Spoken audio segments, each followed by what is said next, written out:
Good afternoon, everybody. As you heard just now, my name is Frank Savino. I'll be your trainer this afternoon. I'll be talking about the NPrinting training course today. So for those of you that are new to NPrinting, this is going to be especially valuable. For those of you that are familiar with NPrinting, this will be a good refresher for you. As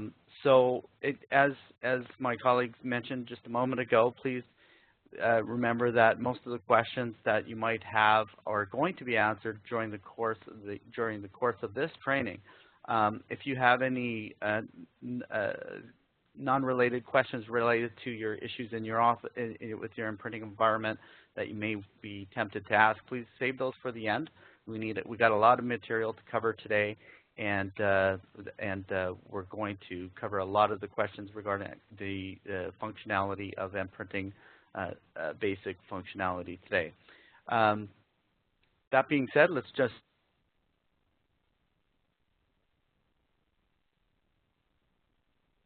how it works. We'll do an installation of them. We'll talk about how the installation of NPrinting is done. We'll build several NPrinting reports. We'll show you how QlikView entity reports work. And we'll get into some of the details around NPrinting filters, how recipients can be set up. We'll talk about NPrinting tasks, jobs, scheduling, and then at the end of which we'll, again, like I mentioned, we'll talk about some of the rest of your questions that we weren't able to address during the training session, during the bulk of the training this afternoon. So let's get right into it.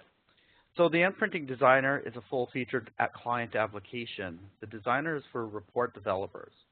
It's used to develop and test all NPrinting features available. The NPrinting Server, on the other hand, is the management tool. It's referred to often as the NPrinting Management Console. It is the system which provides automation for your NPrinting report. So when you finish building your NPrinting projects, you use the NPrinting Server to distribute the reports through a service. So the NPrinting Server manages report processing, as I mentioned, as a service. The NPrinting client, again, is required for developing NPrinting projects. So that's the difference. So let's talk about, before we talk about the installation, we'll talk about the NPrinting Server setup in the advanced training. So please join us for that session tomorrow as well at the same time. So the installation of the NPrinting can't begin without the download of the software. So you need to download the NPrinting software over at the QlikView download site. So once you get to the download site, you simply need to click on the QlikView tab and scroll down the selection items for the QlikView option items, and scroll down to until you get to NPrinting Client and Server, and download as needed. Remember that NPrinting Client and Server follow the Qlik model for licensing. So you need a QlikView. You'll need a QlikView license key and control number in order to install NPrinting and NPrinting Server going forward. Talk about some of the software and hardware requirements. So NPrinting Client and Server really don't need a heck of a lot. So whatever you're running it on is basically going to work. Preferably a 64-bit system, just for the sake of efficiency and speed. It only actually needs 1 GB of RAM. Some of the operating systems supported are Microsoft Windows 8, Windows 7, Vista SP1 or later, Windows XP 3, Server 2003, and 2008. In fact, some of these items have been deprecated, and we'll get into that in a moment. Although the deprecated softwares may work, they are not supported any longer, and I'll talk about those in a moment. So the supported Office environments are Office 2007, 2010, and 2013. Office 365 is not supported as it is not a locally installed client. The Office 365 offering is out on the cloud, and we aren't able to support that at the moment. Software requirements. So again, some of these items are deprecated. QlikView 10, SR2 or later, or QlikView 11 is preferred. Even if the QlikView Server is at Enterprise or Small Business Edition, you can use NPrinting with either of those. So NPrinting also inherits the limitations of your QlikView desktop license. So ensure that you're using a named CAL ideally to run NPrinting, simply because if you're using a document cal, you're only going to be NPrinting will only be able to open one document for the license that it has. So a named user cal is definitely supported. And .NET Framework 4.0 or higher is required for NPrinting to work at all. Now let's talk about virtual machines and virtualized applications. So there's a big difference here. Virtual machines are supported. Virtual machines are basically an NPrinting, a computer that is virtually served out. So it acts and behaves as a physical machine, but it's created virtually. Now, virtualized applications, which may be housed on a virtual machine, are not in fact supported. Okay, so a good example of a virtualized application is something that is built in a Citrix environment or Office 365. So keep in mind, virtualized applications are not supported, but you can certainly install NPrinting server and client on a virtual machine server or client desktop. Okay, sending email. So you can certainly send email from the NPrinting client and server. The preferred mode is SMTP. Mappy client can be used with the NPrinting client as a trusted app, but this isn't recommended. Although you can do it, we don't recommend it because you can't distribute NPrinting reports through a Mappy client on the server. It can only be done with an SMTP server. So let's talk about the deprecated software. So QlikView 9 support is gone. FullZip, which is a legacy product for previous versions of NPrinting, is no longer supported in QlikView NPrinting 16.0 and higher. XP and Server 2003 are gone. Support for these also ended at Microsoft. Okay, let's start drilling down a bit. Let's go down to 40,000 feet. Now let's talk about the suggested folder structure. So when you start out with your NPrinting client and or server, you want to set up a folder structure where C, for example, C, NPrinting, and the subfolders of the NPrinting folder will be the NPrinting files, log files, QlikView documents, templates, output, and a temp folder. I don't have that here, but you can add that as well. So you can implement this structure as needed in an environment or in a structure that best suits your environment. But this is a typical structure that we recommend, and I'll show you that as we go along during the training this afternoon. Let's talk about the activation types. For NPrinting 16 and beyond, the activation takes on a new, much more efficient system, and that's the Qlik system for licensing, which maintains the use of a license key and a control number for online activations. If you need to perform an offline activation, the process is to have the license key, control number, and an LEF. And if you need any of these items, if you're one of the previous NPrinting 15.7 or lower adoptees of NPrinting 16, then you're going to need to get this information when you're installing NPrinting 16 or higher or upgrading from NPrinting 15.7 or lower. Okay, so let's get right into it. Let's create our first NSQ. So the NSQ is basically the NPrinting file which contains all the NPrinting settings, which include the filters, settings, conditions, cycle information, task reports, schedules. All that information is going to be stored in an NSQ. Well, what's the first step in creating our first NSQ? So let's go into NPrinting. So I've already opened up the application. Let's go ahead and create a new NSQ. So I'll close the one I've been working in, and I'll save it. We'll go File, and we'll say New. And that brings up the connection window. So let's go ahead and grab a QVW to connect to, right? Connections. Okay, so let's go to C, NPrinting Partner Training. Let's go to QVW's folder. So let's just back up a moment. So here's my C partner training. In this case, I've just delineated the folder as partner training. Inside the partner training folder, we have NPrinting files, the output folder, personal folders, and you'll see why those are there in a moment.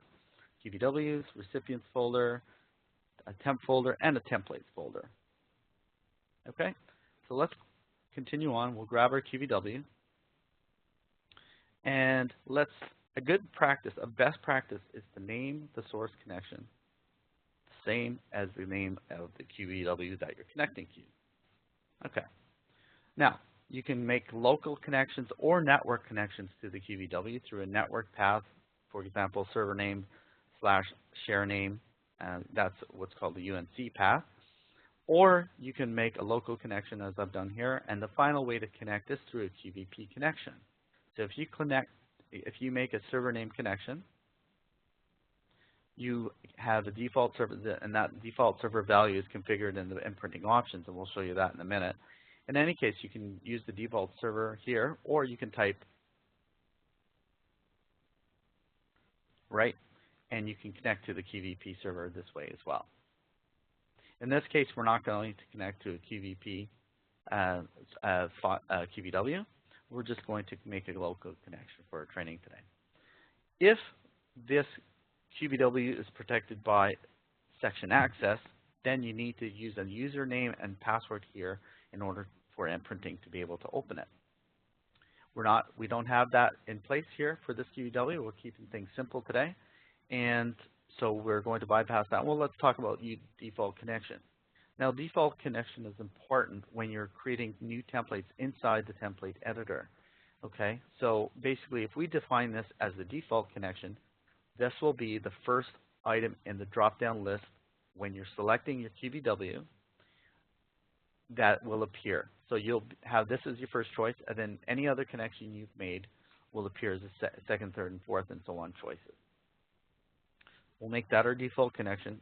We'll also use clear all selections. Now, clear all selections is very important because clear all selections does exactly what you think it does. It clears all the selections in the QVW that have been left open by any other processing that has been done by previous developers or what have you. So if you have any selections saved in the QVW, this will clear all selections for you automatically so that you're starting from a base point and you're not making any erroneous selections in your report. So let's save and close this. Do you want to create an object list? And you can say yes. This speeds up your reporting quite a bit. So an object cache list is being built on the local machine, and when that's done, we can begin building our reports. Okay, so now we have our first NSQ. However, we haven't actually saved the NSQ. So let's go out here and save the NSQ. Top left, you have a little 3.5-bit, that old-fashioned 3.5 flip-inch floppy icon, or you can go out to File and Save, and you'll be prompted to save the NSQ for the first time. Go to your NPrinting files. That's where you're saving your NSQs. And we'll call this Basic Training NSQ. We'll just overwrite the one we have in there already. Okay? Super. So let's go out and let's just look at our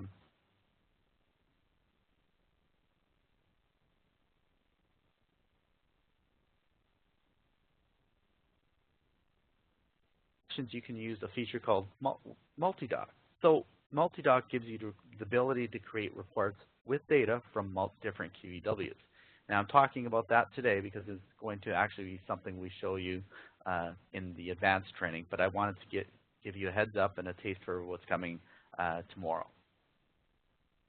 Connections are made to QlikView documents only. There are no other data sources for NPrinting projects. QlikView documents are the only data source for NPrinting projects. You can connect through a local drive, through a network drive, or a QVP shared connection as we showed you. Now, this is very important. Map drives are not supported.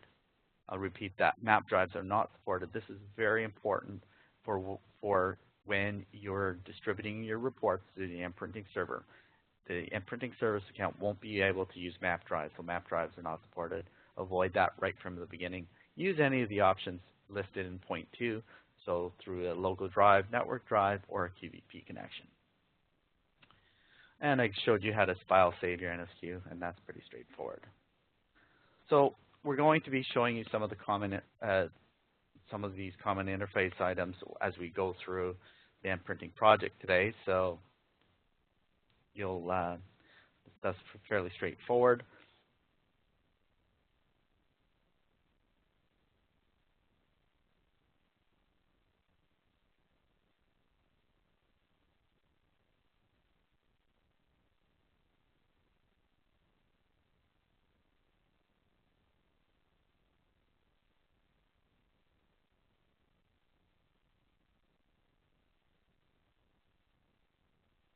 reports. There's two types.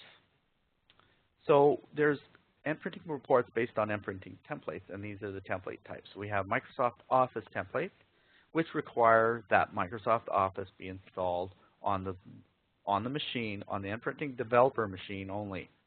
They do not need, the NPrinting Microsoft Office does not need to be installed on the NPrinting server.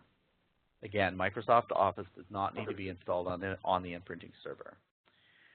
So the other template editors are HTML and the Pixel Perfect template editors. So these are independent of Microsoft Office.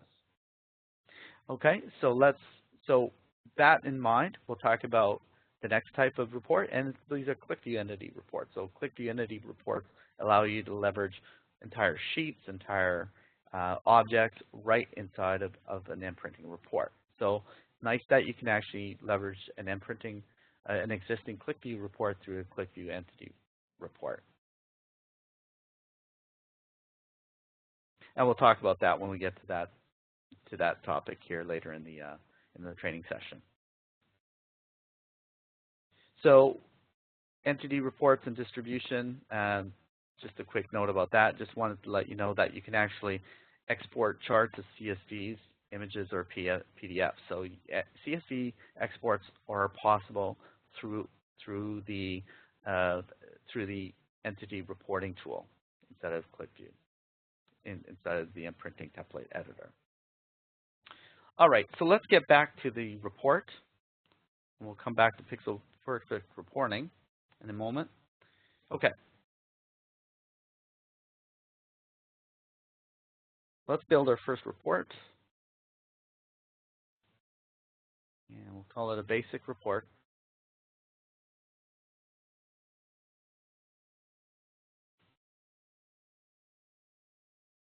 All right. Okay. So first thing you want to do is write the name of your report in here. Just type it in, something relevant. Okay, and we don't have any filter cycles or conditions we're going to apply just yet, but we'll talk about those in a minute. So the first thing you want to do is go to the template area and click New. Okay, and that brings up the template editor. Let's bring in a table. Right-click on Tables in order to bring up the Add Objects option. And let's type, oh, I want to take chart 184. Okay, and if we look at chart 184 in the QlikView desktop, if we right-click on top 25 products and go to the General tab, we see chart 184. So you build your reports in NPrinting by finding the object number in your QlikView document for the report for the item we wish to report on.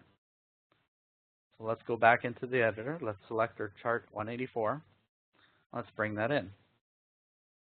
Let's bring chart 184 here at the top. And if you want the caption, right-click again and do an Add Title. Let's bring that up here. Right? And let's go ahead and save this off. I encourage you to save your files frequently, just in case you have any issues with your NPrinting desktop or your computer or what have you. It's a good idea to save often. I'm going to go all the way out, save and close, and I'm going to save the NSQ here. If you are unable to save the NSQ before you, and you have a problem with your computer, any changes you've made will be lost. So there's no way to make saves of the NSQ from within the template editor. So keep in mind that that's something you need to consider when you're making a lot of changes and such. Make a lot of saves. Save the NSQ often by going out of your template editor and file save as, or file save, or just click the little floppy disk icon here at the top left corner. Okay, so let's continue. Some of the neat things you can do with NPrinting right off the bat is you could also do a field by field report. Okay, let's just expand the width of these columns for a minute here. And let's put our own formatting here. Let's enable the Microsoft toolbar, and let's bold, and maybe we want to center, and maybe we want to do some fill in the background. And so let's put something in there. And I want to have my own formats for these two fields. So what I want to do here is remove keep source formats. Click on the field, remove keep source formats, just for these two fields, and let's see what happens. So we're going to leave source formats, and for the main chart object, we'll leave keep source formats up here as well. Okay, you can see that it's still enabled here. So what happens when we preview our first NPrinting report? Okay, so let's expand that. So this is the report that looks familiar, isn't it? Let's look inside of QlikView. You can see that if I make this a little smaller and try to compare the two, right? If you have a look, you can see that NPrinting goes out and grabs chart at 184 and brings it in right here. And you can see that the formats are very much the same.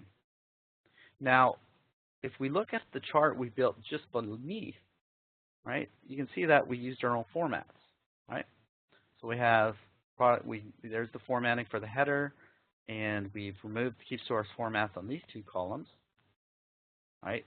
And so we don't have anything to the decimal point or dollar value. So let's go back into the report one more time, and let's do something with this right here. So let's just click right on the total sales and gross profit and do $, which is basically a formatting for the currency.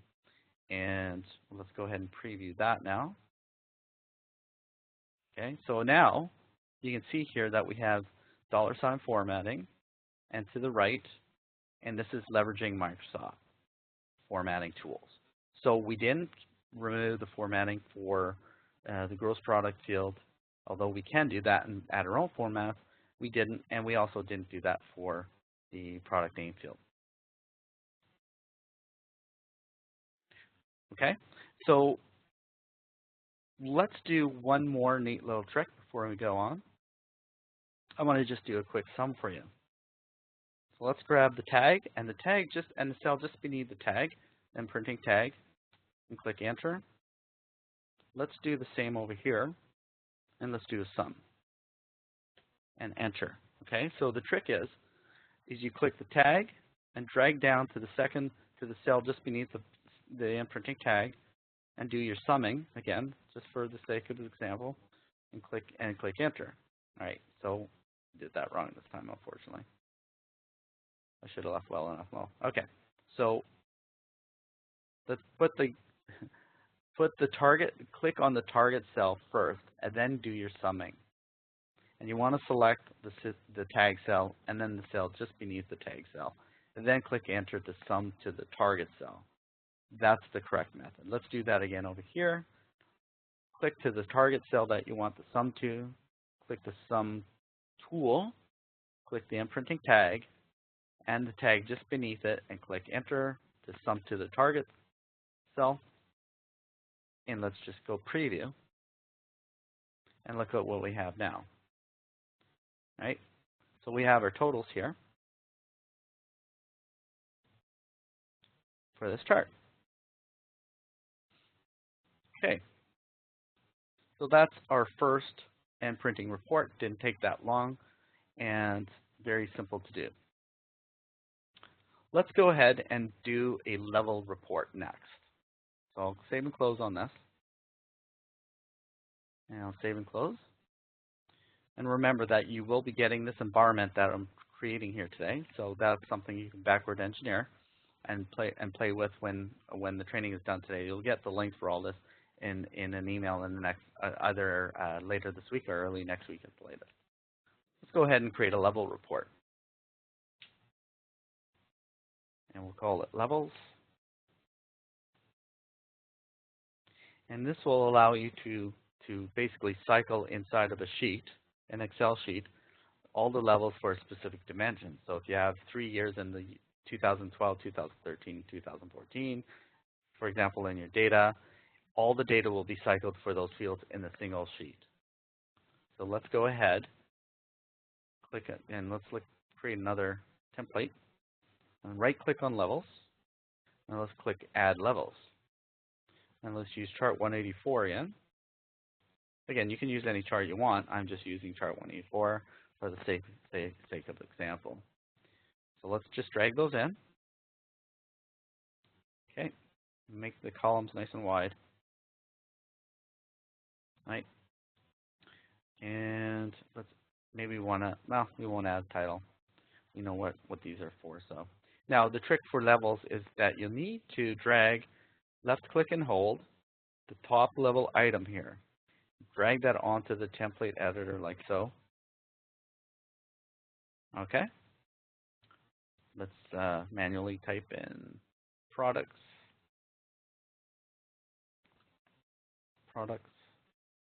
sales, gross profit,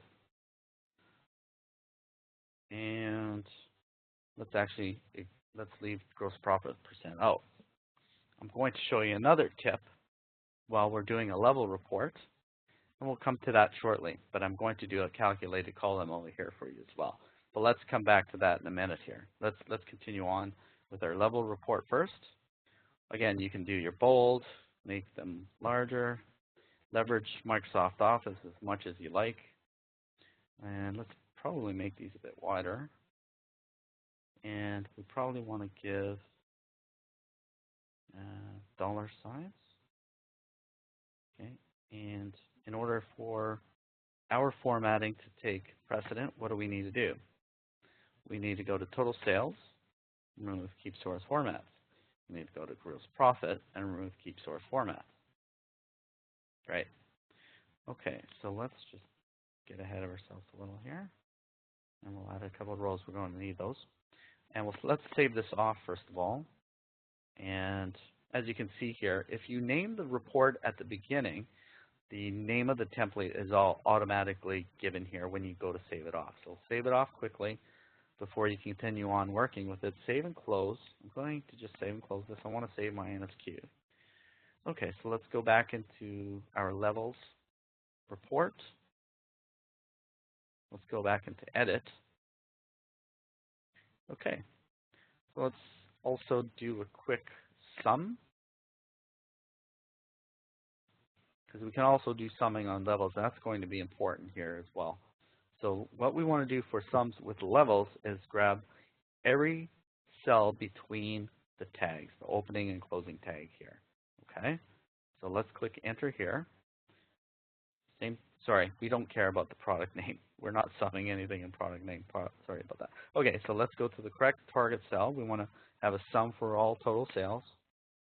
Let's click on the target cell, click sum. Select the first cell and the last cell for the opening and closing tags, right? So you want to grab everything from the opening tag to the closing tag and click enter. Let's do the same thing for gross profit. Opening tag, closing tag, click enter, and let's format this whole section here with dollar, and product name, and let's go to the level, and let's go ahead and preview. Okay. So what do we have here? We have our own little level with our sums here. Now, what is that really doing for us? Let's go ahead and bring in a level for year. This is where it starts to get interesting. Kurt, somebody's unmuted. If you can get that muted again for me, please. Thank you. Yeah, I'm looking for the interference right now. Okay, thanks. And I'm going to remove and add our year level.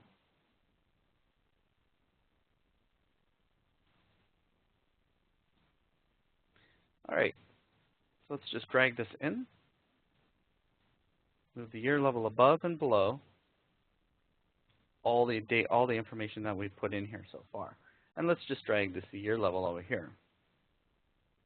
Right, and here, and we should be ready to go. So you have to wrap the level.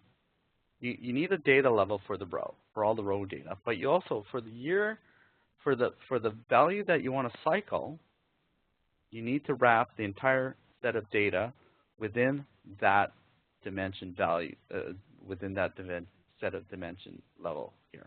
For example, so as we just done with the year. So if we just go ahead and preview that now, right? So what we have here is sales for 2012, sales for 2013, and of course sales for 2014, right? So you can see if you do the sum, if you click on the bottom total, you can see how this sum was automatically expanded correctly from, in this case, F57 to F81, and the same thing, NPrinting does it automatically leveraging Excel in the way we set it up. So that's how to use levels with an NPrinting report. Now, this is all. We're going to come back to this report when we do our distribution task later today. So we're going to go ahead and show you another trick, and it's called pages. So let's add pages, and let's do a salesperson page. So what's going to happen is we're going to do what? Probably, if I had a salesperson dimension on the page using the page feature, right, what do you think will happen? Well, if you're thinking that this page will be populated with a salesperson for a sheet, respecting every salesperson in that dimension, then you're right. So let's go ahead and add the salesperson dimension. Okay. And you'll see that the salesman page is populated over here down in this tab. So when we go to preview that, some interesting things happen.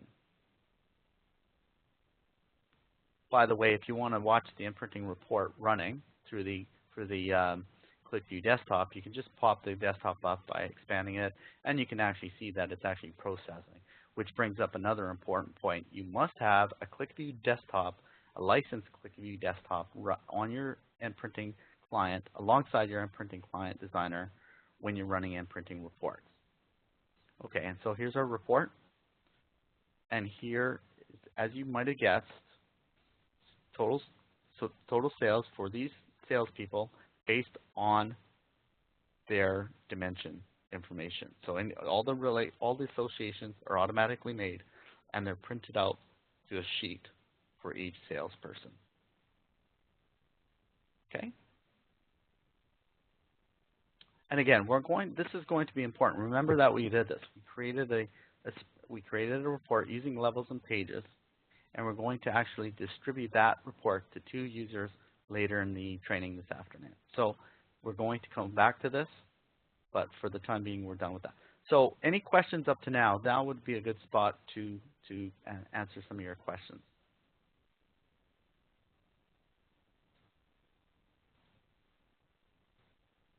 Meanwhile, I'm just going to save and close, and we won't send that. Save and close. And I'm just going to start over here. Any questions? All right, we can move to the next topic. So let's get into the next report. And let's go and open our basic training. And let's just make sure our reports are there. Yeah. Just checking into get a little bit of a thing there. So let's just double check to make sure everything's running properly. Good. Okay. Save and close. Let's go into an HTML report. Again, very simple. Create an HTML report. Click New. Again, you don't need any HTML skills, and you'll see shortly why. We're going to do a more advanced report on Thursday, tomorrow. So stay tuned for that coming up tomorrow. Okay, so just same idea. Oh, by the way, notice here that you have an empty connection. And you might ask yourself, well, why is that empty? I mean, we created a connection. Well, the reason is this does not get populated until you go in and select some tables or tables from different connections inside the template editor, right?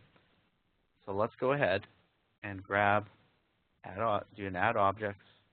Let's just go with chart 187, sales over time. Or pardon me, let's do an image. It's a little more interesting. So 187, and we'll import an image. Click OK.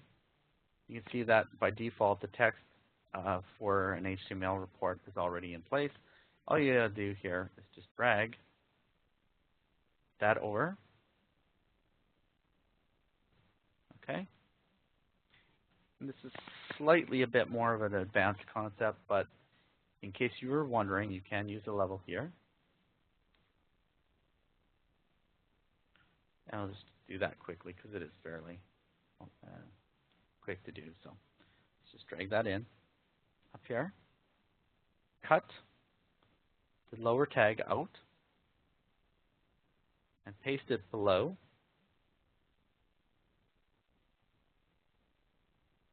the chart that you want to print. Right.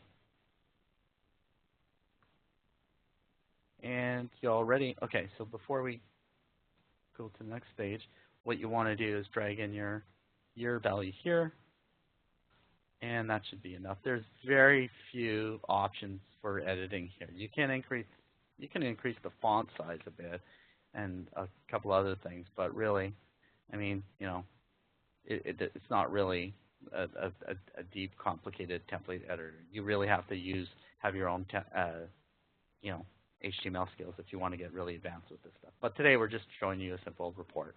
And let's just save this off quickly. And let's go ahead and preview that.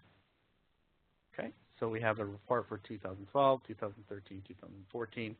Why it's doing a horizontal thing, I couldn't tell you.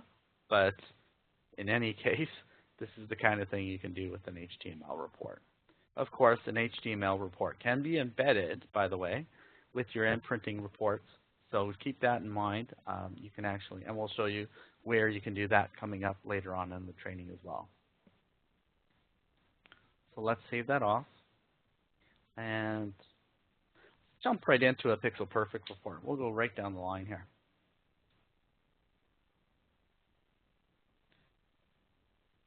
Okay, so let's go simple.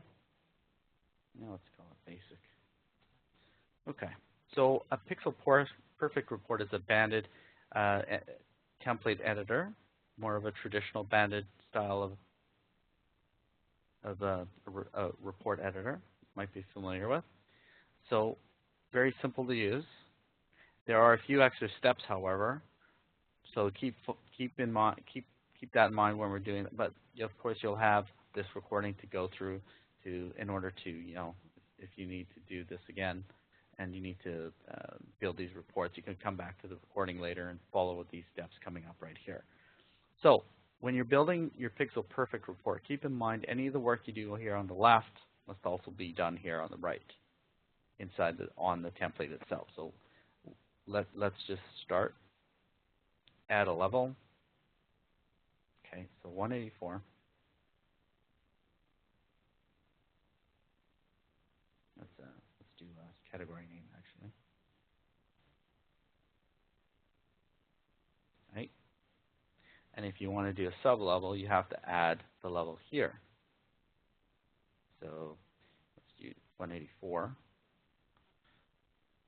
Okay, so if you want to embed a category inside, a chart inside of a category, that's what you do. You have to embed it here. Now, the next step is to do that same process over here on the right inside the detailed report.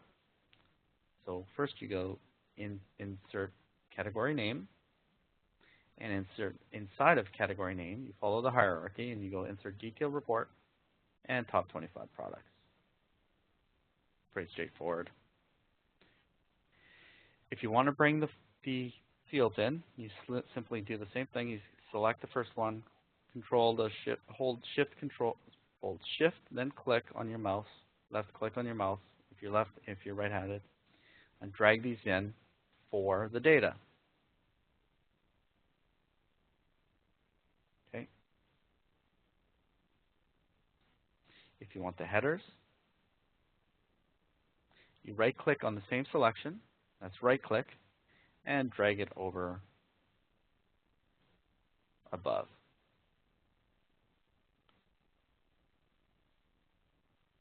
Okay.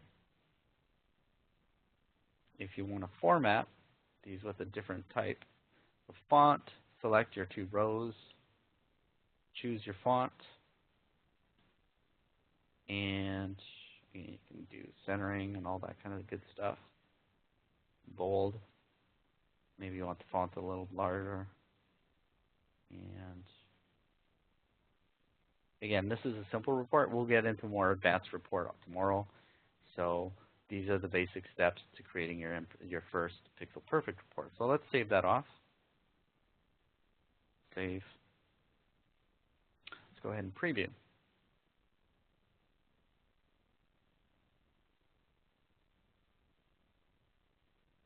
Now we haven't done any borders or anything fancy like that. All we are doing is creating a basic report. And this is basically by category. And that's your first NPrinting report using the Pixel Perfect editor. Of course, we have no formatting or any of that today. We're going to cover that in more detail tomorrow. So the main point today is, however, is that when you're creating your report, you need to follow the same structure on the left as you need to do inside the template itself. So again, you need to, if you're nesting levels, you need to nest the levels here, and you also need to nest the levels inside the template editor. The Pixel Perfect editor is, again, it's a rich, self-contained template editor. It has all the tools here. It's independent of Microsoft Office, and it's the kind of report that you want to build if you're building, for example, an annual report, or just a very high-quality report that contains very deep. Let's just run this one more time. Deep pixel values. So if you go all the way up to say like 800 or more even, you can really see that virtually no pixelation at all, which is why we call it a Pixel Perfect report. Go a little deeper, and you can see once we get to the right location, right? So it's a very high quality report that's available to you. Okay, so let's save and close off of that. Let's go ahead. We got 15 minutes before the hour, so we're moving nice and smoothly here, which is when we'll get into our distribution section. And let's get into a PowerPoint report.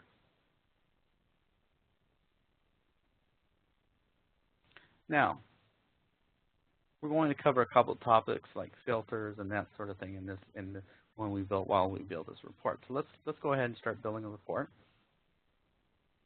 Oh, and secondly, I want to talk about the fact that you can actually use existing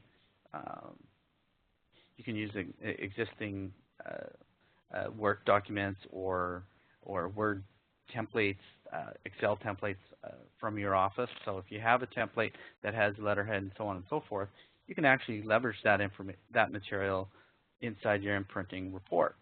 So if you have corporate letterhead and logos on a blank report, on a blank PowerPoint, you can actually use that.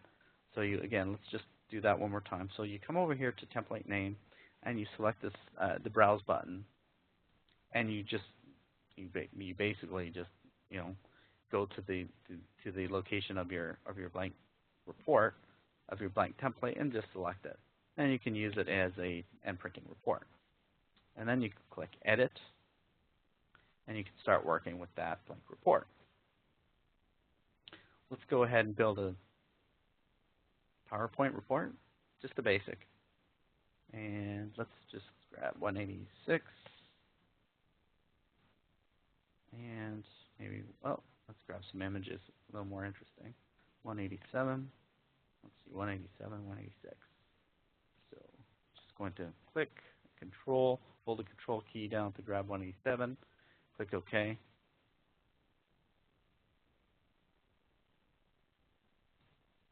And we have 2 images now. You can drag those in. And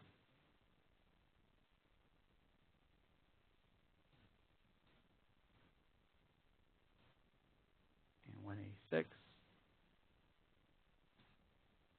Now, we're going to take this opportunity to talk about formulas. Okay? So if you want to introduce a formula, there's a number of things you can do. So in this case, maybe we want to do a formula for this year. So we want to report on sales for this year. So how do we do that? It's just quite simple. You just do a year, now, close it off, and it's 2015. So let's give our formula a name, 2015, or we can actually call that current year, right? So we created a current year formula, and we're going to just drag that onto this slide. And of course, you can do formatting here as well. You can do some fill if you want on that particular item. And let's go ahead and preview. So we have a report using an NPrinting filter, an NPrinting formula. And so we're getting data here for 2015. And so you can also use formulas as filters, which is a nice segue into the next topic, which is filters. So let's go right into filters, and let's do a filter for, say, let's create a salesperson filter. We don't have any filters in the system yet, so let's go to New, and let's do Sales People. And let's do Add, and let's grab salespeople. All right, let's drag that in, and let's do, so you can actually bring in individuals. If you know the names and you're accurate typist, you can actually type it in here. However, I'm not a good typist, so I'm going to cancel that, delete record. But the point is, if you actually know some of the values that are going to be introduced into the database, and you're a good typer, you can actually type those filter values in right here ahead of time. So let's go. We're not going to do that. We're just going to minus that out. Let's delete that record, and let's add the values that we know exist. So let's do a filter for these three. Salespeople. I'm just holding the Shift button and selecting all of them, and then click OK. And save and close. So now we have a filter on that report.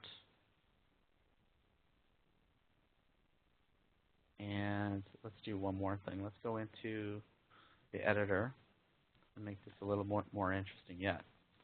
So let's go and add another formula. And let's do a sum sales.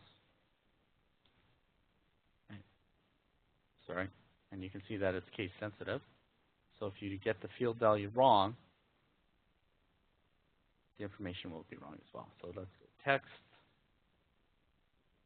money, sum sales, comma, money, format. Okay. So if you're good with your Qlik syntax, you can go ahead and go crazy in that formulas tool bar. So in this case, I'm just doing a nice formula for total sales. So let's just drag that into our template editor as well.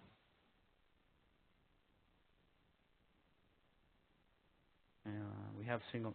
So that's not a very good name. Let's name it nice. Well, total sales. Click OK. And of course, you can use variables as well. We're not going to do that today, but just to know that you can actually bring in variables. Before we bring it, I'll just show you how that looks. So you can actually see that a list of variables that are available inside the document can be used inside of your NPrinting report as well. You can also use a technique to force the value of a variable. There's a tutorial on that. We won't be covering that today, but we'll talk about it a bit more tomorrow, and we'll provide you with the link for doing that in the section tomorrow as well. So we have total sales, let's drag that in here. In 2015, right? If you want to call this total, if you want to type total sales ahead of that, you can do that as well. Total sales right here, and okay. So we can go ahead and preview that. Right. So we have total sales for 2015, which is $397,000. We have a couple nice charts, and the year 2015 using and both of these of which have used QlikView formulas to show the results. So that's formula. So let's go back and let's get a little deeper with NPrinting formulas. So let's go in and just show you a couple more interesting points on formulas. Well, first of all, let's just quickly talk about a cycle. So if you use a cycle, if you enable a cycle and you cycle on year, what will happen is you'll get a document for every year in this case. So if you enable the cycle, if the cycle is enabled and you add your report to a task, which we haven't talked about yet, your report will generate a separate book for every year. Okay, you'll receive a separate workbook for every year of the dimension values inside this specific cycled field. So if you want to have different outputs per dimension, you do a cycle. Conditions, if you want to do a condition, we'll talk about that in detail tomorrow. Please come join us for that. We're not going to talk about that today. I'm going to remove my my cycle. And let's go back to general. Let's talk a bit while we're on the PowerPoint demonstration. Let's talk about some of the other features inside of NPrinting report. So you can enable dynamic naming here. Some of the features of dynamic naming is you can cycle on create a report name based on the report name. You can do the cycled fields if you have cycled fields enabled. If you come over here to the right, you can add more items to create the name with. So date, just throwing some things in, like a recipient name if there's a target recipient, or you can actually just add some custom text, right? And a preview of the report name will be shown down here. So recipient name would be good because then you have the recipient name that the report is intended for. So that, again, you can either use those, or you can remove them also, just like that. So, and let's just save and close on that. Let's skip over to the Word reports.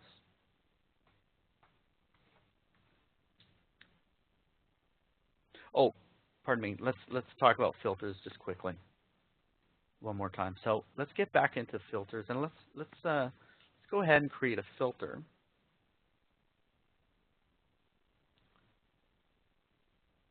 for the current year. So while we're talking about filters, there's three kinds of filters you can create. First of all, you can create field-based filters, variable-based filters, and bookmark filters. So bookmarks from the QlikView document. So any bookmarks that you have inside your QlikView document can be used as filters inside of your NPrinting report.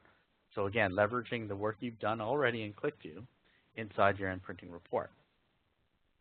Well, we're going to just demonstrate a field filter. So let's go ahead and add. I want to show you another little trick you can do here.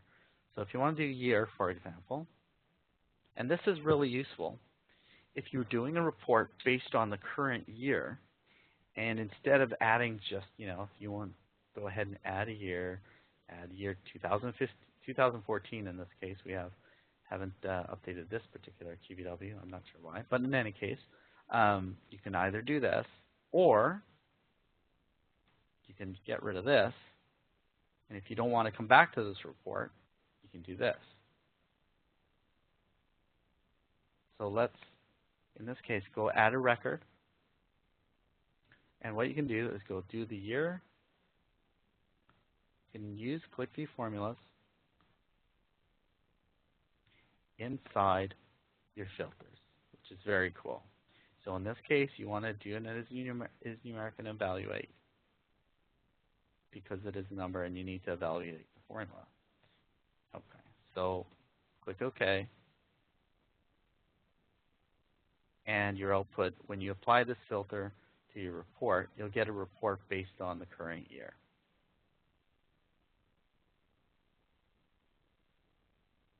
Okay, so inside, let's talk about the filters details a bit more. I'm just going to go over to the filters section of our training today. So filters determine data that will be presented in the report output. There's 3 types as I just showed you. And so, again, they are fields, variables, and QlikView bookmarks. Filters can be multi-connections, but chart filters cannot. And we'll talk about chart filters later in the training this afternoon.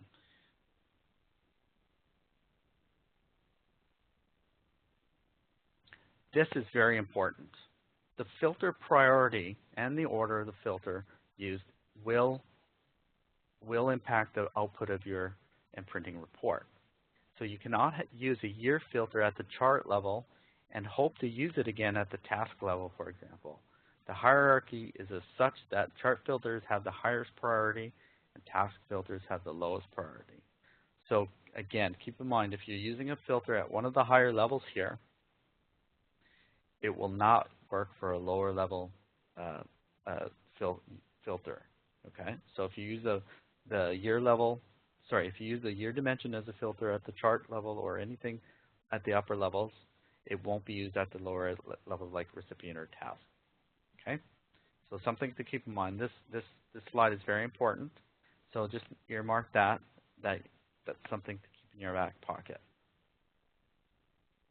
So let's talk about the individual items here. So you have, let's just go back to NPrinting client itself, and we'll just show you that. We'll talk about that. So inside, we have some options inside the filter. So locked means locked. You can lock the value of a filter that you might put in this area here. So if you use 2015 in this filter, that filter, if it's locked, if you select the locked value, then your report will be filtered for 2015. Verify filter simply means if there's data for that particular filter, a report will be sent. If a verify filter is used and there is no value for 2016, for example, which it is not, which there's no data for 2016 in this particular case, no report will be generated. If you use select excluded, again, select excluded is like click select excluded. It selects everything except the value that you may put in here. So if you use 2015, all the other years will be used instead. Drop reduce in field. So if you're using the reduce tool inside of NPrinting, you can use this. Tool to drop a specific field inside your NPrinting report and inside your QVW when using the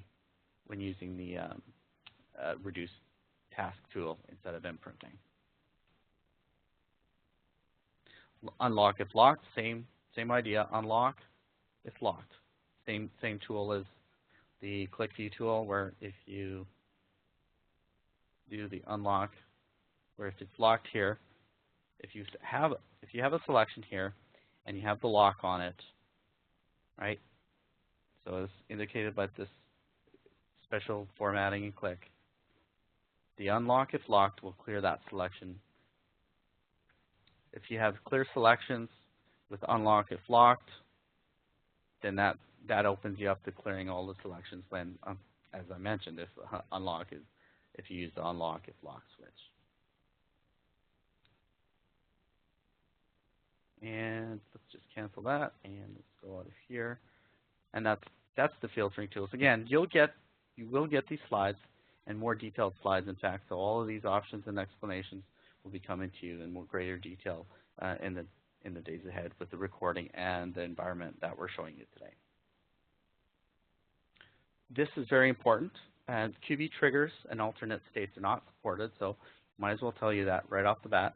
QlikView triggers and alternate states are not supported, so just keep that in mind. One of the techniques to get around this is to create an NPrinting QBW that contains, which is a copy of the original QBW, and you simply remove the charts and list boxes that you don't need for NPrinting and reporting, and you simply report off the NPrinting QBW. You take the NPrinting QBW and do a binary load to the primary QBW for the data as a data source.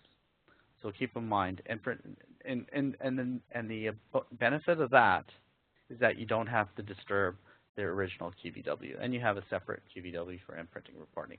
Many of our larger customers do that already. So it's a very good technique to allow your NPrinting reporting to be done without interfering with the primary QBW. If you need to do that, that's just an option, and that's only if you have QB triggers and alternate states in place. Suggestion is to use NPrinting filters to emulate triggers and to use chart filters to emulate alternate states. And we're going to do a chart filter example at the end of today if we have time. If not, the slides contain a link to a tutorial that contains that technique to create chart filters to emulate alternate states.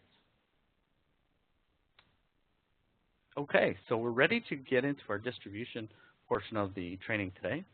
So let's just go back into our NPrinting desktop. We'll save and close. So let's get into a distribution tab.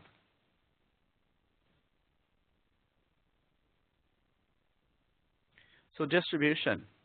This is one of the more powerful points of NPrinting. It allows you to send your reports that you've created, which we've done earlier tonight, and it allows you to distribute those reports to recipients throughout your organization or external recipients. No extra licenses are involved. You simply create the reports, add your recipients, and away you go. Send your reports needed. So let's begin by creating our first basic task.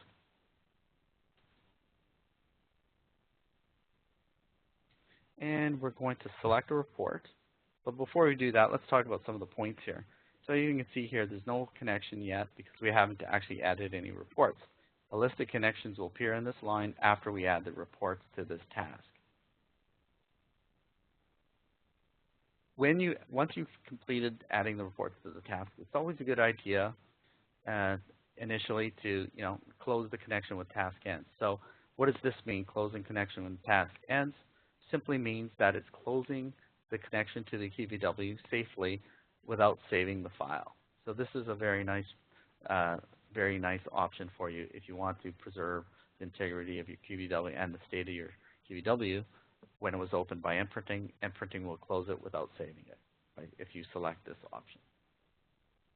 Some of the options in the task, you have your default task folder, you have a task folder with recipient subfolder, and this will mean more once we get into this recipient section because we do create that information inside the recipients when we're building that. So, and then of course you can send it directly to a recipient folder.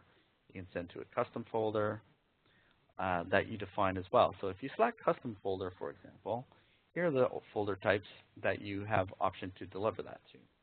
So you can do like a custom path. You can use a QlikView variable.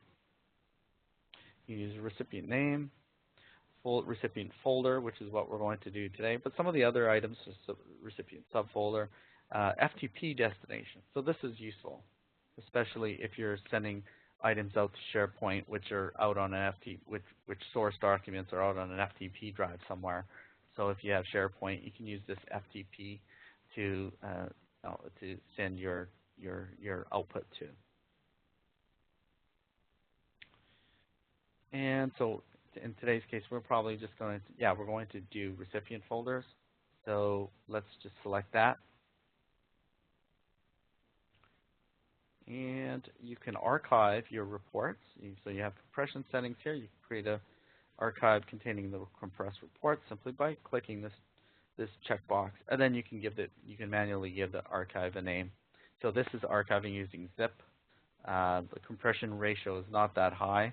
but it is a way of combining all your reports into a single file right off the bat. Of course, you can use a recipient password, or you can use your own archive password created manually here. Of course, the recipient password is useful if you identify a recipient password inside your recipients when creating recipients, which we haven't done yet, but we're coming to that shortly. Okay, so report security. So this is basically a simple Microsoft Office report security thing. So not terribly high encryption, but it uses the Microsoft Office password to open and password to write features. So if you want to add that information here, NPrinting will enable that for you. If you want to use this task to not only distribute to recipients and recipient folders and recipient email addresses, you can actually print to a physical device as well. So you can pick your device and print not only, like I said, not only to an FTP location or a folder location or an email address, which we're also coming to shortly. You can also print to a physical printer as well. Okay, so we're not going to print to a physical printer. Oh, and by the way, you can actually do an email alert notification. This is an administrative alert. This message will be sent if there's a problem with the task generation or success of the task. The administrative alert can be sent to the administrator of NPrinting if you select this checkbox. Let's go over to recipients. Let's manually create a recipient. We'll go to New.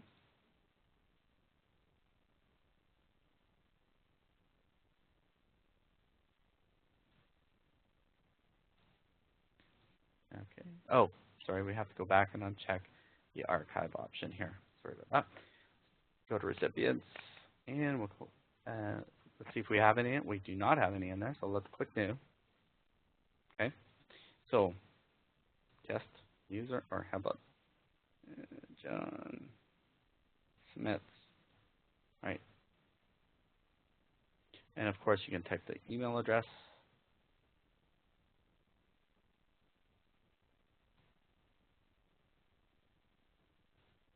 And the folder location, you can specify a folder location. And this is where we come back to our folder structure. And you can use, for example, you can put it in recipients folder, or we have a special folder called personal folders that we can actually use as well. Subfolder, you can call that John. And of course, this subfolder will be created if you add the subfolder name here. And of course, if you have an existing recipient list, if you select this checkbox, this manually created recipient will be added to a recipient list. We'll just leave that unchecked for now.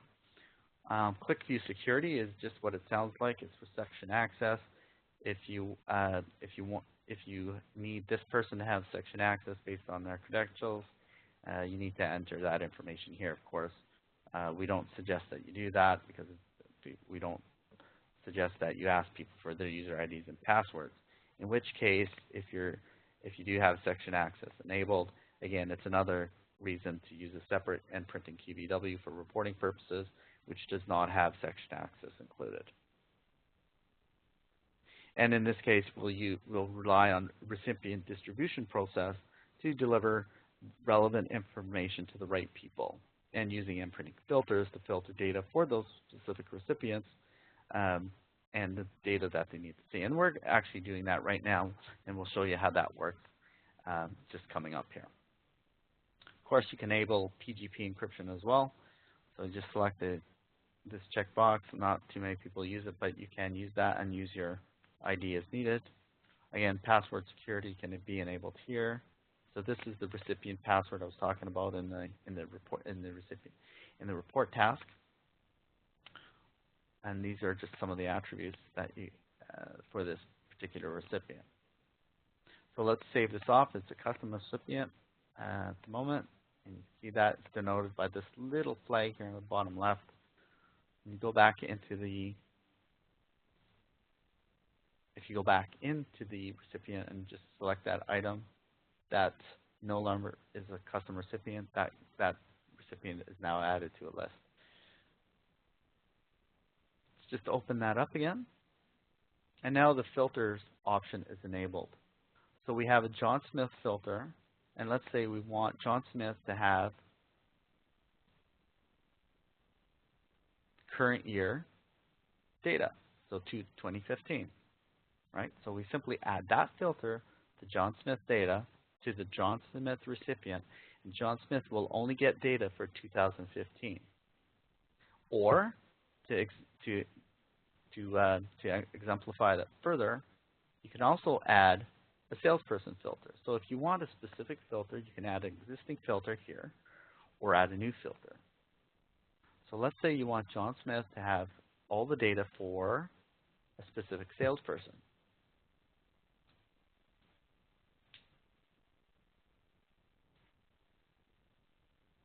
So you search on sales. You can do a search. Just start typing up here.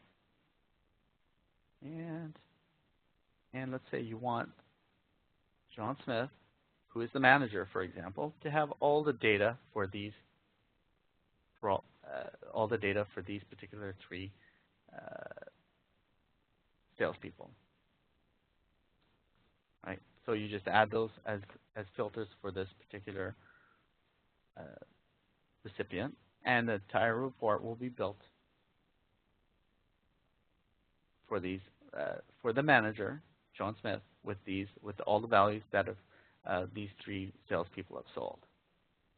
So let's publish that filter to make it available to everybody, and save and close. So now John Smith will receive all year 2015 data for Elvis Presley, Helen Brolin, and Ingrid Hendricks. So let's do a quick task and show what that looks like.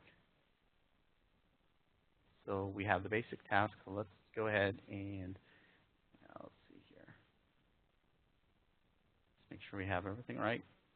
A recipient, so personal folders, and we go into John Smith, and it's going to go into the subfolder John. We've run the task. Let's just save it all off here. Not specified. Go back into the task.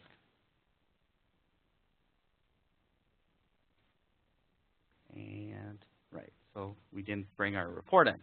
So that's something we need to do. So let's get a report.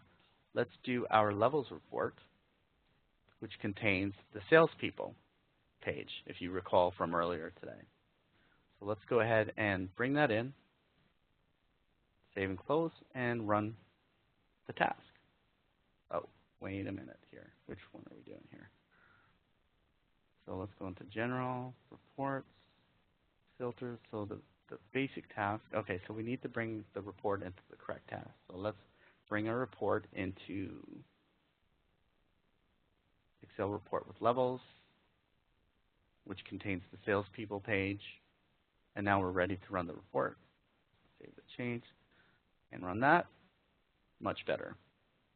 So you can see here how the selections are being, how the filters are being applied, and the report is now being delivered to the personal folder at Excel report. And let's see here. Look inside that folder. See NPrinting partner training, personal folders, and here's your report for the three individuals that we filtered. And there you have it. And because we've used levels inside this report, the levels are showing inside the sheet. Okay. So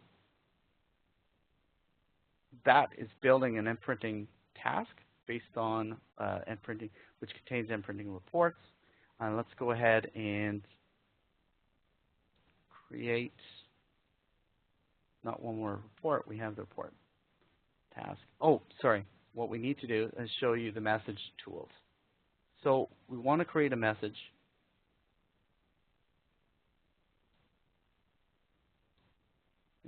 close this one off. Basic task. Inside our basic task, we want to utilize the message option. So this is a very important part of our distribution task. By default, HTML was selected here so that you can utilize HTML tags. So you'll click the edit. You open the editor by clicking the editor button over on the right, and inside the editor, you have a tag option. So here is where you can use a number of items, which contains variables and printing variables, which can be applied inside your report. So let's go out, save and close, and just add one more report to this task. And let's add that HTML report. Okay. Save, and let's go back out to the message. And let's go back inside the message and click the tag, and you see the HTML report here. So I want to show you that you can actually embed an HTML report in the body of your email. So you need to bring in the HTML report. You can see the embed link, right? And you simply embed, select the link. And that's going to bring your HTML report right in the body of your email. There are other tags you can use. You can, for non-HTML reports, you can add the file name and the link to the file in your network structure. So if you have identified the file as a network path already, then that's the link that will appear here. If you use a local path when you're creating your reports, that's the link that will appear here. So here's a good example of why network paths might be useful when building your reports out. Of course, you can use recipients. If you have the recipient name, you can put the recipient name in here. This is your dear so-and-so. This is your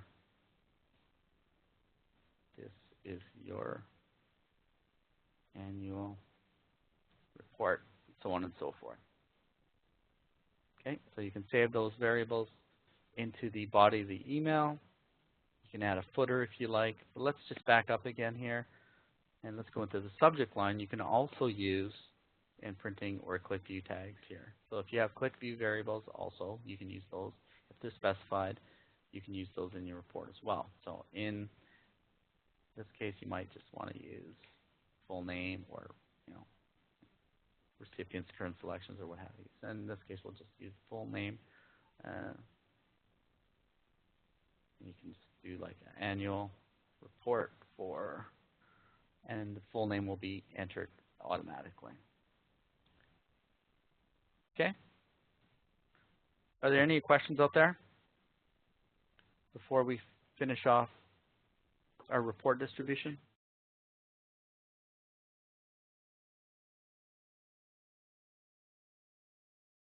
All good? So far, so good, I think. Okay, great. All right, so let's close this one off. So we have a couple of tasks that are extra we don't need. And let's just get rid of those. Save our NSQ. And let's go ahead and do, okay, let's talk about the recipients for a minute. If we go into our recipients here, you can see that there's a lot of work, right, in building a single recipient. And you thinking to yourself, well, I have thousands of recipients, so what can I do about that? Well, the good news is you can do a lot about that. So if you want to import a lot of recipients at the same time, there's a tool to do this, and it's called the recipient import tool. So if you have a lot of recipients, you simply need to create this task, but I'll show you the recipient import file first to give you an idea of how that looks. So inside of our repository, I have a recipients folder which contains a recipients file. Right? So there's specific syntax that's required when you're building these specific templates or recipients files. NPrinting and import a recipient file like Excel, or it if this data is inside your QVW, NPrinting can import your file from a QVW entity as well. So what are the options? Let's go inside and create a new recipient import from File, Directory Service, or a QlikView entity. Now, if you do it from Directory Service, you're limited to mapping in only the first and last name, which it doesn't give you much. It's an option you can use, but it doesn't really give you much for importing options. So your ideal scenario is either importing from a file or from a QlikView entity, which you have more control over. To import all that information from a directory service, you would have to put all that information into a modified Windows NT Active Directory schema, and that's a great, huge effort. So the simplest answer to that is to either build a file with your recipient information or add that information to a QlikView entity, chart, straight table, or what have you. In this case, we're going to just use the file that I just showed you. Let's go ahead and do that now. Click Excel, go next.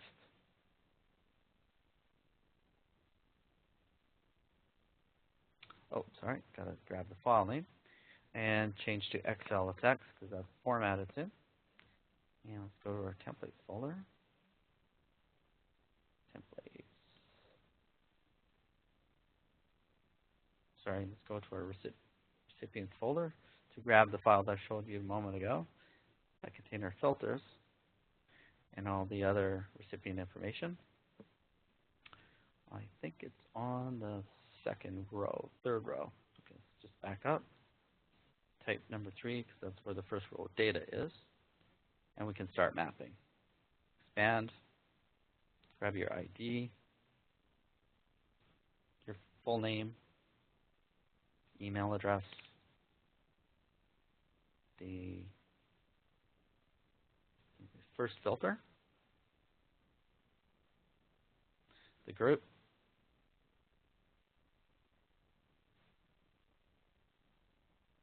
okay, and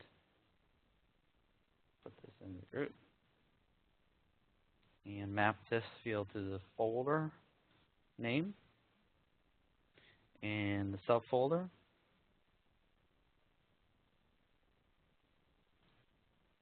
And we're not going to map these last two fields in. Okay, I just want to show you something here. I've actually created a current year and a previous year filter, and that's going to also be imported as well.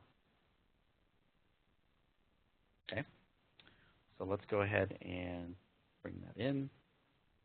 I'll just execute that. I'll just save that. I'm not going to do the import yet. Just want to show you a bit more about the recipient import task itself. So inside the task, inside the general, here's some other options. You can import all recipients. But again, this is inside the recipient task itself. What we have here is a specific recipient import. You can have one recipient import here or several recipient imports here. So we only have one at the moment. That's the one we just added today. So that's within this specific recipient import item is inside our recipient import task. So let's just call it our basic import task. And again, to go out to general, so some of the other options are you can import all recipients, you can import only new recipients, and you can import only modified recipients. So you can use this tool to, once you do your main import, you can go ahead and only accept changes type of thing or only new recipients. Of course, if you don't want to keep old recipients, you can use this selection checkbox as well. And of course, there's an email notification alert if you want information about this particular task that's being run by the server to be sent to an administrator. So success failures, that sort of thing. So save and close on that. Now, if we look on our recipients folder here, we only have one item. So let's just get rid of that guy and save the NSQ. So we have no recipients. We have one recipient import, no recipients, Let's go ahead and go to our recipient import task. Let's go ahead and run that. Fairly quick. We have 11 recipients loaded, including our previous and current year filters. Let's have a look.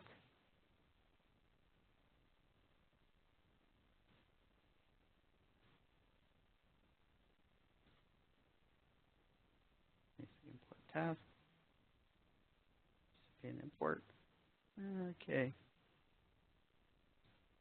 Recipients.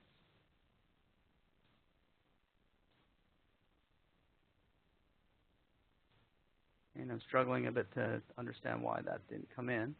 So let's go out to our recipient imports and have a look. Make sure I got everything right.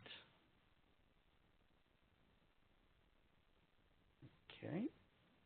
Bear with me 1 second and we'll check it. Everything looks good. Next. Execute. Everything looks good. And save and close. And recipients. Okay. So we have a recipients inner list now. And again, you can automate this process very easily by simply, and we'll show you how to automate processes here in a moment, but you can use this task and schedule that task to be run nightly. So if your list changes, if your QlikView containing the information or the file containing the information with filters and recipients changes overnight, you can actually schedule this task to run overnight based on the schedule you determine.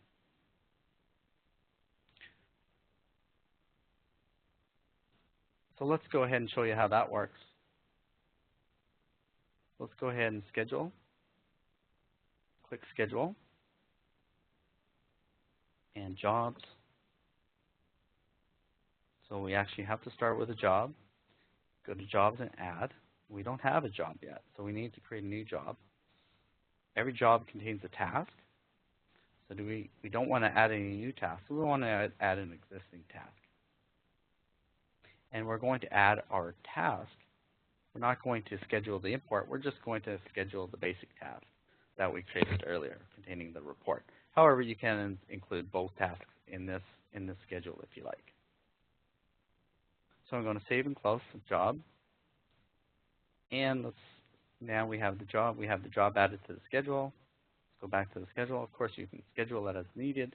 And here are some of the options available to you when scheduling your jobs.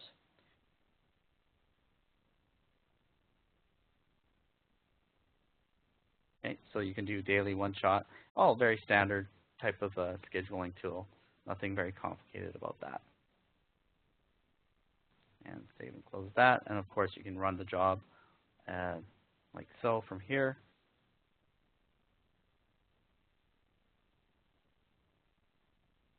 And it's working.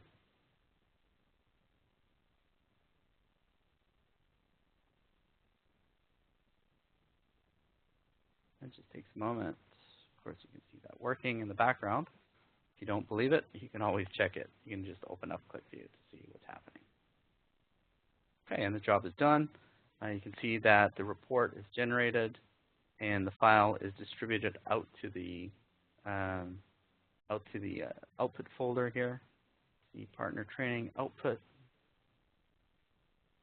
And because we included the HTML report, that's also in there, as well as your Excel report that we've generated for all salespeople. So let's show you how you can distribute that report to specific individuals. That report contains all the data for all people. So what do we do if we want to define specific data for specific individuals and they only want to get a sheet for their own report? So let's do that now. So let's go into NPrinting client, and let's create a new task. Create a new report task. And we'll just say distribute to Elvis and Helen. And we're going to distribute to their recipient folders. So we want to select that option. And if you look inside, well, let's add the recipients first for Helen and Elvis. So Helen, Elvis, click OK. And let's go, and so if we see their personal output folders are defined here inside of their recipient that has been imported by NPrinting. Okay. As well, let's just drill down a bit inside the recipient and just show you how the filter looks since we're here. So we open up the Helen Brolin filter. We drill down a little further and we see that a filter has been applied with Helen Brolin based on the salesman dimension. Very important to know and to understand how this is working in the background. Save and close. And the same for Elvis Presley. An Elvis Presley filter has been applied at the recipient level. Okay, so we have a filter that was imported when we did the recipient import, and a specific filter value has been assigned to the Elvis Presley recipient. So we save and close, and save and close, and say yes. Let's just go back. We haven't selected any reports yet, so let's go ahead and select the report. Add the report, and let's use the levels report, which contains salespeople. And we have 2 recipients for that report. The reports, when we run this task, should be delivered to Elvis Presley and Helen Brolin. Well, let's have a look. Save and close, save the changes, and we'll just manually run this right now. The filters will be applied. You can see all the action happening in the actual log here. Okay, so output folder created, copied file to this location, and let's just have a look at the Elvis Presley at the folders inside the personal folders location. So let's go into personal folders. See, now we have two different folders containing, guess what, an Elvis Presley report, and there you have it. So you can emulate section access using NPrinting distribution and recipient filters to deliver data-specific reports to the end users that need to have them. And that's how to use an NPrinting distribution task to achieve that objective. And just to show you, the Helen Brolin also has the same thing. And of course, you can delete these tasks, these 2 sheets from the report before distribution, but just to give you an idea of how distribution works when you're defining a task based on 2 specific recipients that contain recipient filters. Any questions about that? Frank, we are starting to get some questions coming in here, but Okay, in the interest great. of time, we're probably reaching towards the end. Maybe we want to go ahead and continue and then come back and address those that are coming in. Actually, we're doing pretty good, but I appreciate that, Kurt. Let's take a couple of those. Thank you very much for that. Sure. So, let's just get some of the questions.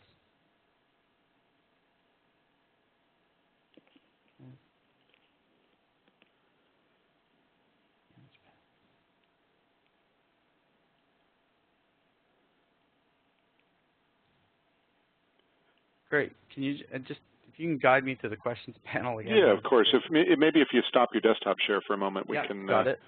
It'll make it a little easier for folks to submit if they have any immediately as well. Mm-hmm.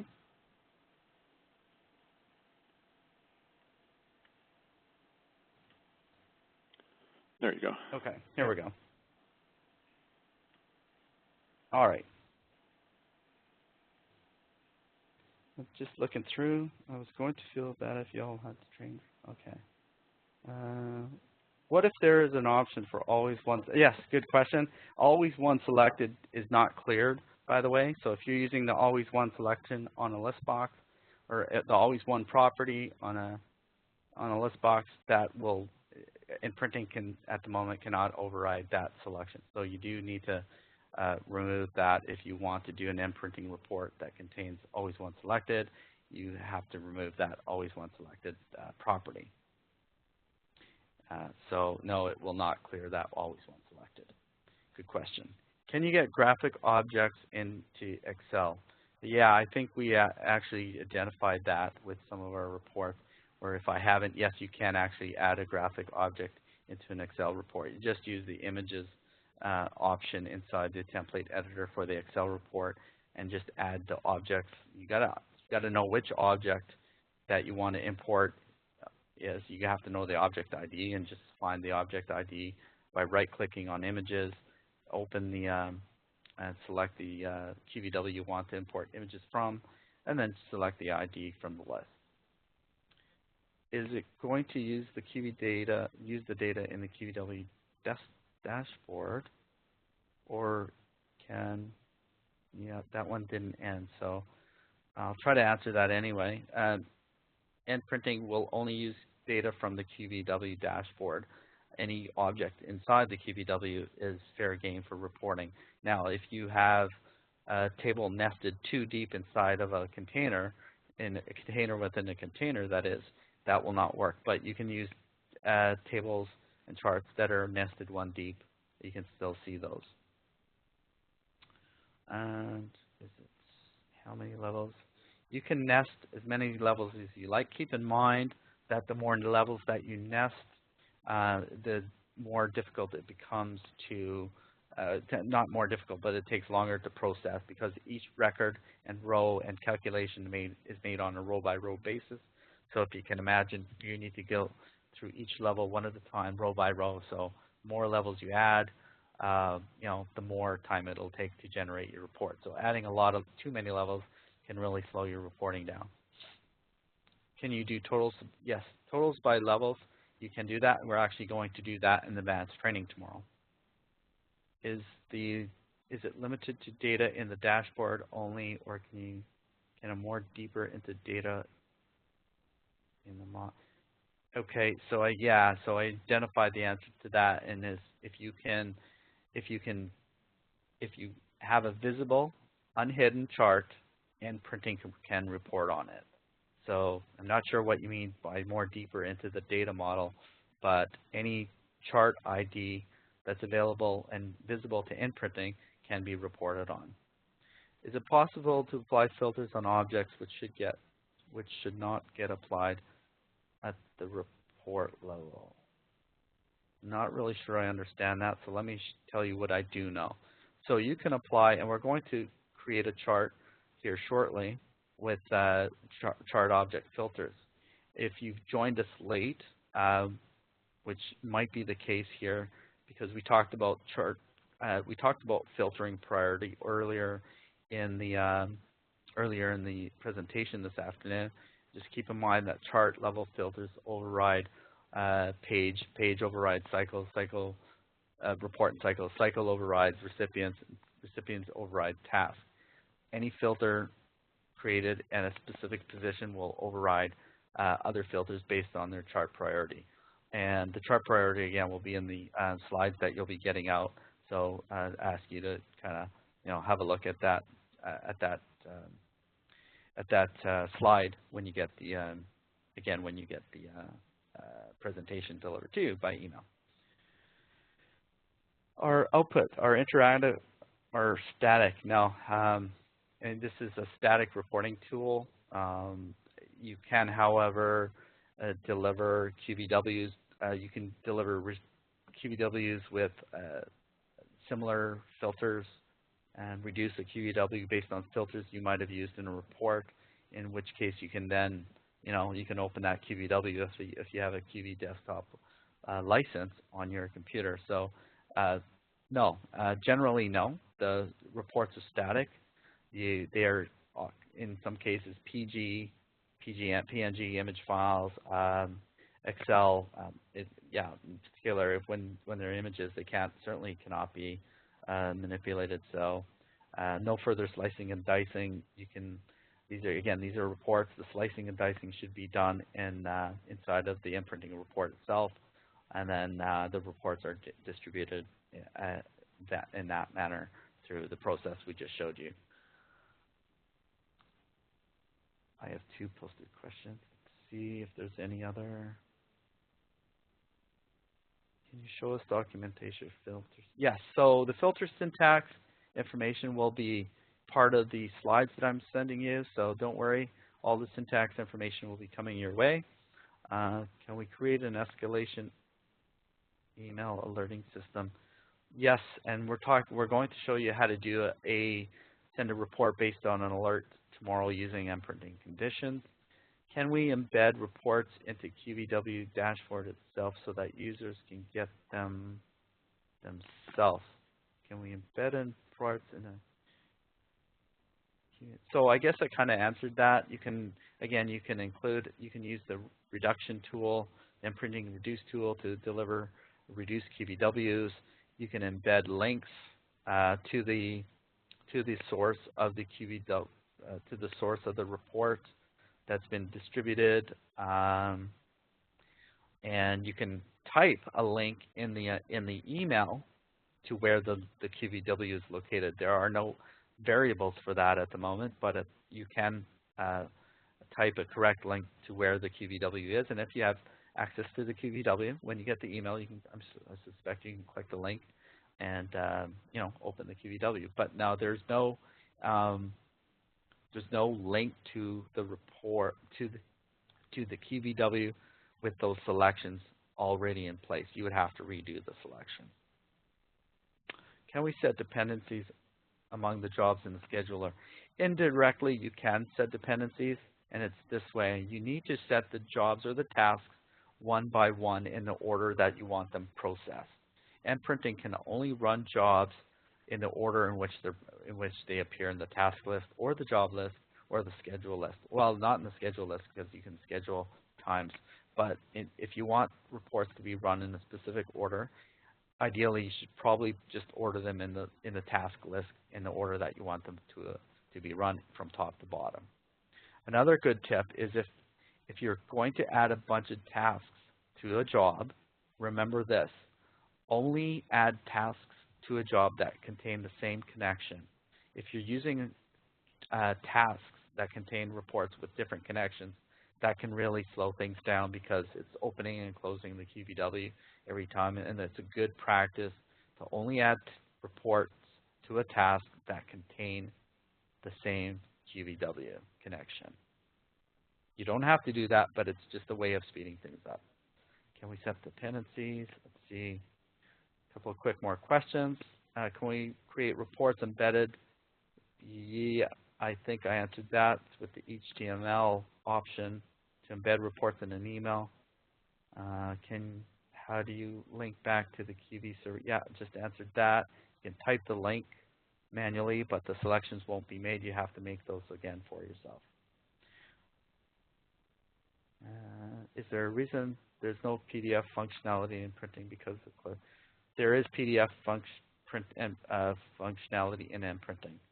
So you can distribute your reports as an XLSX, as a QVW. In fact, I'll show you the report options, output options here in a moment, something I didn't get to yet. So let's pick up from that point. So I'm going to share my screen again and pick up where we left off.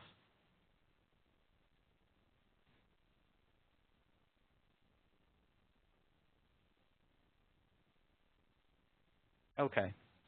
So, Kurt, can you see my screen again? Yeah, it looks very good. Oh, thank you. Okay, so let's go inside the end. Let's talk about that. Very good question. Thank you very much. Let's go inside let's talk about our tasks here. So inside our task, we have, let's see, we have a report. So here is where you can define the type of output. So yes, indeed, you can use PDF as an output format. In fact, if you want to deliver this same report, right, if you want to add this report again, what is it, the levels report, add it, right? So it's here and here. You can send that report out with two different formats if you want. So yes, indeed, you can certainly deliver any of these reports, really, MS Office or the HTML and PDF format, even Pixel Perfect. The only one that does not allow you to distribute in PDF format is the QlikView entity report. So let's actually skip to that here just in a moment, but I just want to show you a couple other final items inside of the inside of the report task. So inside of the report task, since we're on the subject, you can also compress into an archive the reports, and you can also perform some specific actions as well, where you can enable security. You can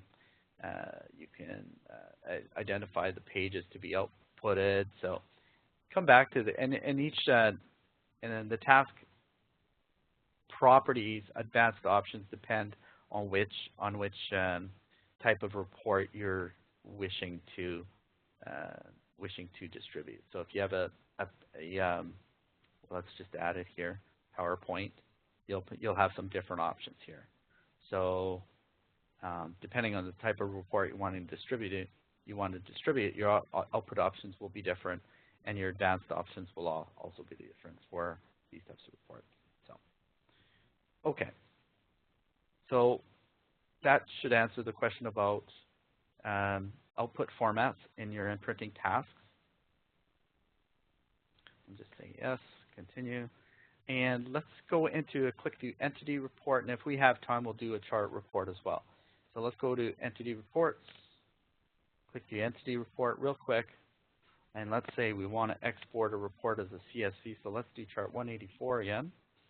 And in this case, I want to do a report that, let's go ahead and preview that, so preview. And that's just building.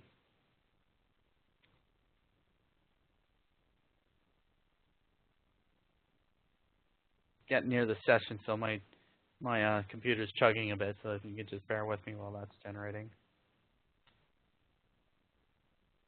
A lot of good questions. Thank you very much.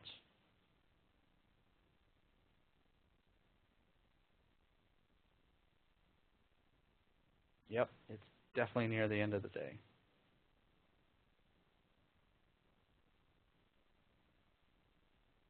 And so normally, this would be done by now. It's not, so let's give that another minute. If not, I'm going to knock it off and try again. One more second.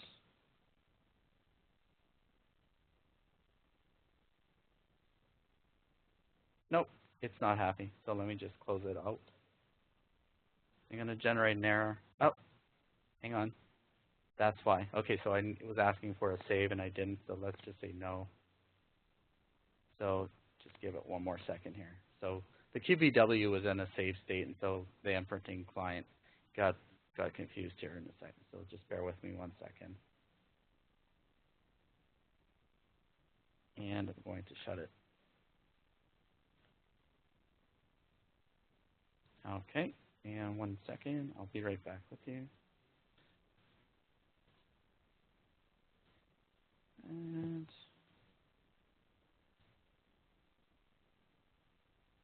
okay. Going to start just getting things started up again for you here. And perfect, thank you. Thanks for your patience on that one. So let's just go ahead and try that report one more time. And let's go to entity report. And let's go and bring in a specific chart ID. In this case, a little different than the standard HTML and Office report. So chart 184. So you can do a chart by chart or an object by object report in this case. So chart 184. And we can also enable dynamic naming. All the other options are available, but the only difference is you're doing an object by object report in this case. So let's just go ahead and save and close that. Save the NSQ. Let's create a task containing that particular report. So let's create another report. So entity task. Okay. And let's go ahead and add that specific report. So add it. So QV entity report. And okay, so over here, let's have a look at that. So here's some of the output formats available in the entity report. So PDF actually has been added, so that's good news. And you can PNG, JPEG, bitmap. Of course, you can print to a print device. And of course, CSV. So you can let's go ahead and add a recipient. Yeah.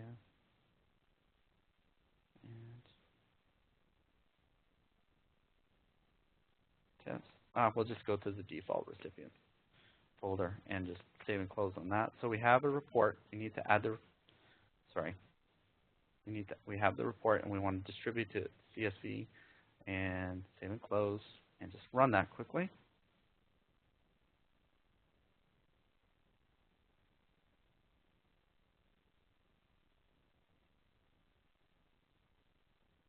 Okay, is it showing me love? Let's have a look. So the report was copied to the default output folder here in CSV format. So let's go over there and printing partner training output folder. And over here is we have our CSV report for chart 184. Okay, so last quick report that I want to do is a chart-by-chart report. So let's go into Excel, chart, let's do a chart report.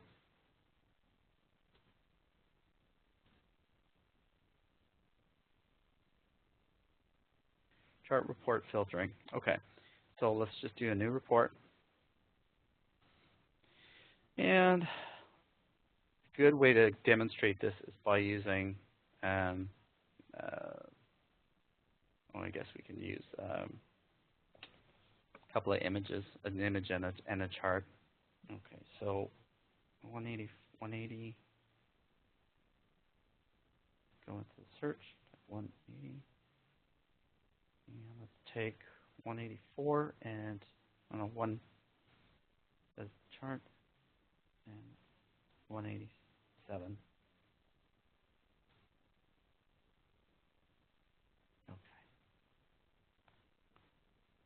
And drag that in here.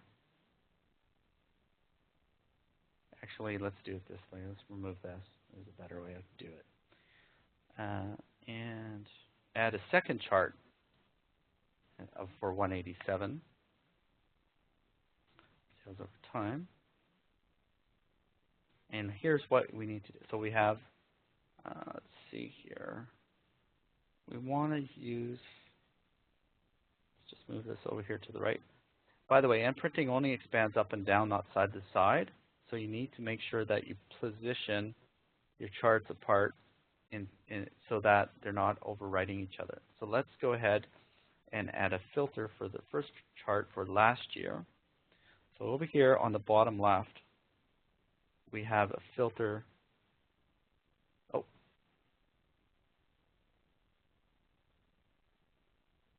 Save and close. Sorry about that. Looks like my filter's gone away. So let me just bring that in quickly.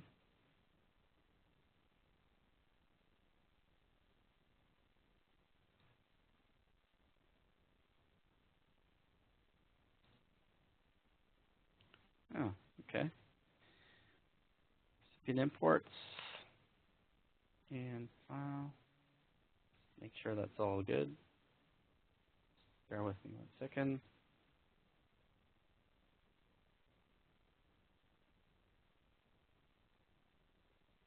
A little interesting. Okay. Save and close. All right, here we go. And let's go back into our NPrinting developer and go back to our report. Chart report filtering, edit. Somehow deleted my filters, so I brought them back. No, nevertheless, I brought them back and we're good to go. Make that nice and big. Go ahead and grab our last year filter. Okay. On the first chart. Okay. Let's start that again. So let me erase that filter. Okay. Let's go to the first chart item. We copied the chart twice just as a summary. In the first chart, chart 187, we're going to add our previous year filter. Okay. In the second chart, we're going to add our current year filter. Select the Browse button, search for the current year filter, which we've imported. Of course, you can use add title and the title, chart 187. And if you like, you can do something like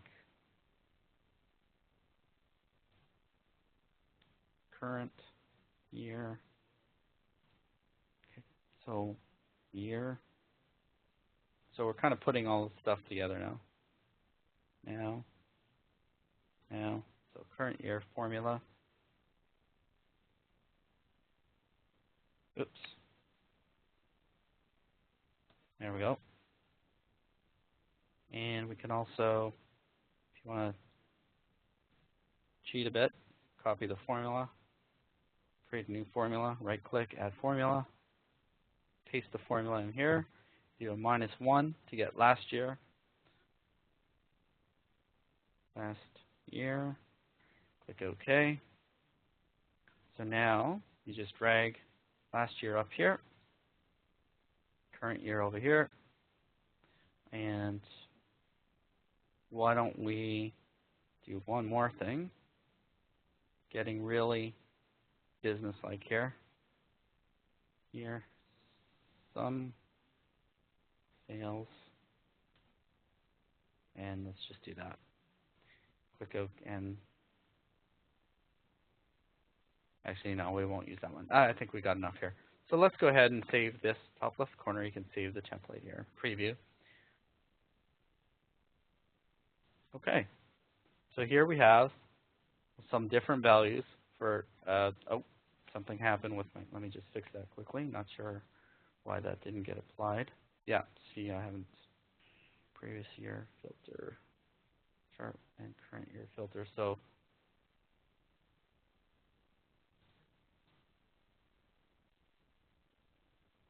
apply the current year filter again. And all right, go ahead and preview. And okay, so showing all 3 years for some reason. In any case, I'll fix that up before I get it to you. Ideally, you would only have the 2014 data over here. Not sure why that didn't quite work exactly, but in any case, not a big deal. That's basically how to do it correctly. And you can see that 2014, 2015, and this chart was filtered correctly. Not quite sure why that one didn't work exactly at this point, but in any case, that's the method to do it. So you basically copy the table, the image or table twice into your template editor, and you simply drag those out onto the field and apply your filters that you've previously created in your filter list. All right, so I think we've covered pretty much everything. It's been a couple of hours. I'll try to take a couple of questions right now, and yeah, and we'll revert to your questions. So let's just skip down to that. Whoop.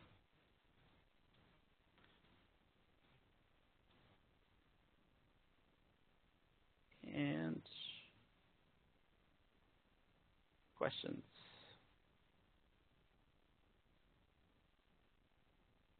Any questions? We are starting to get a few more coming in, so we'll switch back over to the main screen for you. Thank you. Yes, that would make sense why there's no data in 2015. Thank you. Perfect. Thank you. You know who you are. That's great. Excellent. That was good. Okay, let's have a look. Thanks. Beautiful. That's, well, at least we know why. I have a different data set. I have a different QVW. I don't know how this one got in here, but that one has 2015. So anyway, thanks for that. Wonderful. That's fantastic. All right. So also, is there any read receipt functionality for emailed reports? So in the sense that you can have, well, no, not read receipt. No, read receipts, that sort of functionality, you know, that's all left at the email server. So you can get reports delivered to an administrator. That's all available. You know, if you set up the NPrinting if you set up the NPrinting options, right, and you go to logs or email settings and you set up your your recipient over here for emails and so on and so forth. But you cannot, as you can see here, it's pretty limited what you can do. You get administrative alerts for a specific user, and that's about it. Yeah. Okay, so back to your question. Attorney read receipts, cal.